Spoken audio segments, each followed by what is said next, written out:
Good morning.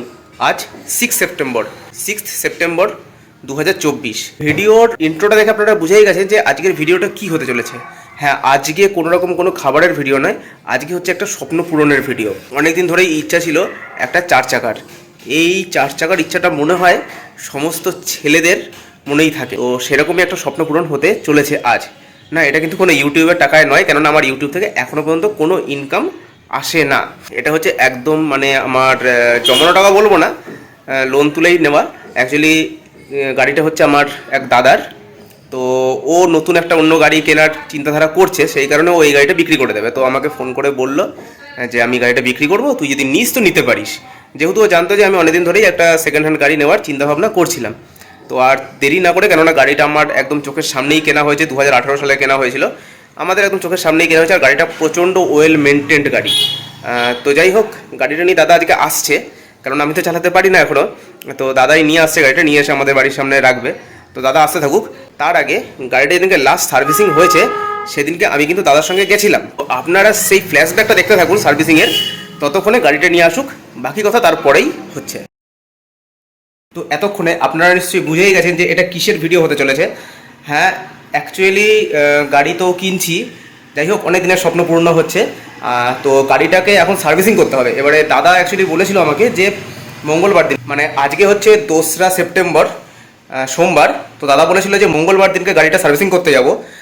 তো আমি বলেছিলাম যে ঠিক আছে, আমি সেভাবে ডিউটি নিয়েছিলাম। কিন্তু দাদা হঠাৎ করে সকালে ফোন করলো যে ভাই, আমি ফোন করেছিলাম গাড়ির শোরুমে, ওরা বললো যে আজকে ফাঁকা আছে, আজকে চলে আসুন। তো আমিও সঙ্গে সঙ্গে কোনোরকমভাবে যাই হোক ডিউটিটা ম্যানেজ করে এখন বেরাবো।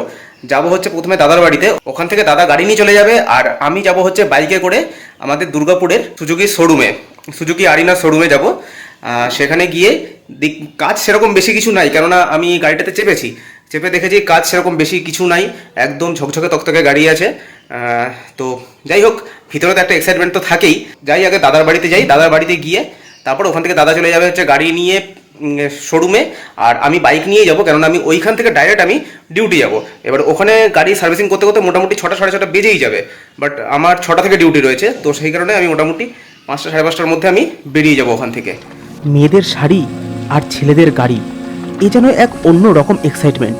এই সময় এক্সাইটমেন্টের লেভেলটা যে কতটা ছিল আমার মধ্যে, সেটা আমার ক্যামেরার সামনে কথাগুলো বলার ধরন দেখেই আপনারা বুঝতে পারবেন। যাই হোক, তাড়াহুড়ো করে চলে এলাম দাদার বাড়ি, আর এসে দেখি দাদা গাড়ি ইতিমধ্যেই বের করে নিয়েছে। এই হচ্ছে গাড়িটা, দাদা গাড়িটাকে সার্ভিসিং করতে নিয়ে যাচ্ছে।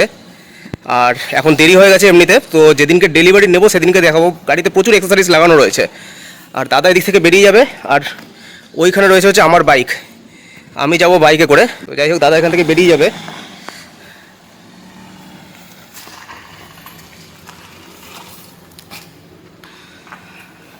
অল্টোর VXI K10 আছে, আর ওদিকে বৌদির গাড়িতে বৌদি পুরো ক্যামেরার সামনে আসতে চাইছে না। দাদা ওদিক থেকে বেরিয়ে যাবে, আর আমি তো বাইকে করে যাব শোরুমে গিয়ে বাকি কথা হচ্ছে। কেননা আমি তো কোনোদিন 4 চাকার শোরুমে যাইও নি, বা 4 চাকায় কীরকম করে সার্ভিসিং হয় বা কী হয়, কী ব্যাপার, কী বৃত্তান্ত, আমি কিছুই জানি না। তো যাই দাদার সঙ্গে যাই, গিয়ে দেখেও আসবো যে মোটামুটি সার্ভিসিং কীভাবে হয়, কী করে কী না করে, সবগুলোই মোটামুটি কম বেশি জানতে পারবো। যাই হোক, শোরুমে যাই, শোরুমে গিয়েই তারপরে দেখা হচ্ছে। এই হচ্ছে মারুতি সুজুকি আরিনা আমাদের দুর্গাপুরে, আর আমাদের গাড়ি এখন ভিতরে ঢুকে গেছে। গাড়ির সঙ্গে সঙ্গে আমরাও শোরুমের ভিতরে ঢুকলাম, আর ভিতরে ঢুকে আইয়ান তো পুরো অবাক। 4 চাকা সার্ভিসিং করতে এলে কাস্টমারদের এরকম আপ্যায়ন করা হয়? আমি হলাম 2 চাকা সার্ভিসিং করা বান্দা, যেখানে চা কফি তো দূরস্থ, ঠিকমতো বসার জায়গাটুকু থাকে না। আর এখানে কাস্টমারদের বসার জন্য এসি রুম, সঙ্গে কফি আর জলের বোতল। কথা না বাড়িয়ে চটপট এসি রুমে বসে কফিটা গলাধকরণ করলাম। এমনিতে চা কফি আমি খুব একটা বেশি খাই না, তবে ফ্রিতে পেলে কে ছাড়ে বলুন তো। সার্ভিস সেন্টারে গিয়ে কেউ ভেতরে বসে রেস্ট নেয় না, আমিও নিলাম না। দাদার সঙ্গে সঙ্গে আমিও গেলাম যেখানে গাড়ি সার্ভিসিং করা হচ্ছে। গাড়ি যেখানে সার্ভিসিং হচ্ছিল সেইখানে গিয়ে দেখি গাড়ির মোবিল চেঞ্জ করা হলো, কুলেন্ট চেঞ্জ করা হলো, 4টে বিয়ারিং চেক করলো, আর গাড়ি ব্যালেন্সিং করা হলো। গাড়িতে আর বিশেষ কোনো কাজ ছিল না। আর গাড়ি সার্ভিসিং হয়ে বেরোনোর পর গাড়ি নিয়ে রোডে চালানো হলো সব ঠিকঠাক আছে কিনা দেখার জন্য। গাড়ি সার্ভিসিং মোটামুটি হয়ে গেছে, এখন গাড়ি যাচ্ছে হচ্ছে টেস্ট ড্রাইভে। সব কিছু ঠিকঠাক আছে নাকি সেটাই দেখার, আর কিছু না। আমি তো নতুন, আমি কিছুই জানি না। দাদা যেটুকু বললো আমি সেইভাবেই আর কি আপনাদের সঙ্গে শেয়ার করছি, আর কিছুই না। সব মোটামুটি ঠিকই ছিল গাড়িতে, শুধুমাত্র দুটো বেয়ারিং আর ক্লাচ প্লেটটা 1-1.5 বছর পর চেঞ্জ করতে হবে বলে ওখানকার মিস্ত্রি জানালো। দাদাও বললো ক্লাচ প্লেটটা এখন চেঞ্জ না করতে, কারণ আমি যখন নতুন চালানো শিখবো তখন ক্লাচ প্লেটটা পুড়বেই, তাই 1 বছর পর চেঞ্জ করলেই ভালো হবে। টেস্ট ড্রাইভ থেকে এসে গাড়ি ঢুকলো ওয়াশিংয়ের জন্য, তবে ইতিমধ্যেই ঘড়ির কাঁটা 5:30-এর ঘর ছুঁয়েছে, তাই আমি আর দেরি করতে পারলাম না, ওখান থেকে বেরিয়ে গেলাম ডিউটির উদ্দেশ্যে।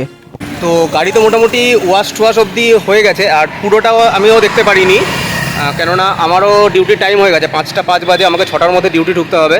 তো আমি এখান থেকে বেরিয়ে যাব, আর দাদা এখান থেকে গাড়িটা পুরো ওয়াশ করিয়ে তারপরে বাড়ি চলে যাবে। আমি ডিউটি যাচ্ছি, কিন্তু আপনাদেরকে কোথাও যেতে হবে না, আপনারা আমার সঙ্গেই থাকুন। 6 তারিখ সকাল, গাড়ি এখন রয়েছে আমাদের বাড়িতে। গাড়ি যখন দাদা নিয়ে এসেছিল তখনকার কোনো ভিডিও ফুটেজ নেওয়া হয়নি।